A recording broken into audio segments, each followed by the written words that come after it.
सर्दियों का मौसम आते ही लोग मुख्तलिफ़ किस्म की जैकेट्स इस्तेमाल करना शुरू कर देते हैं, अपर्स भी इस्तेमाल होते हैं। ऐसे में ये सवाल खड़ा होता है कि ये जो जैकेटें हैं, ख़ास तौर पर जो बाहर के ममालिक से आती हैं, क्या इनका इस्तेमाल करना जायज़ है? कोई भेड़िए की जैकेट है, कोई जनाब किसी और जानवर से बनी हुई है, ख़ास तौर पर जो हराम जानवर हैं उनसे भी बनी हुई होती हैं।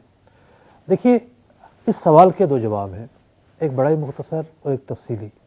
मुख्तसर जवाब ये है कि अगर वो जैकेट खंजीर की खाल से नहीं बनी, किसी भी जानवर की खाल से बनी हो, उनका पहनना जायज़ है। अब रही बात ये कि बाद जानवर वो होते हैं जो हलाल होते हैं, बाज़ वो होते हैं जो हराम होते हैं।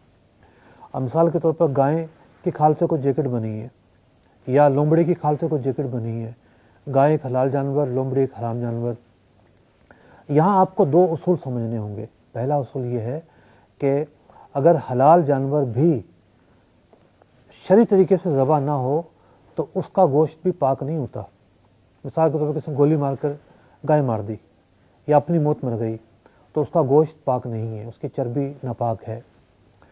लेकिन अगर हराम जानवर को भी अल्लाह का नाम लेकर ज़बह किया गया तो उसका गोश्त खाया तो नहीं जा सकता, लेकिन पाक कहलाएगा।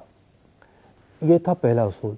दूसरा उसूल ये है कि कोई भी जानवर यानी खंजीर के अलावा और किसी भी तरीके से उसकी मौत वाक़ई हुई हो, लेकिन उसकी खाल को अलग करने के बाद दबागत कर ली जाए। दबागत कहते हैं कि जी पहले चर्बी वगैरह दूर की जाएगी, फिर नमक लगाकर खुश्क कर लिया जाएगा। चर्बी वगैरह दूर करने के बाद धूप में भी खुश्क किया जाता है।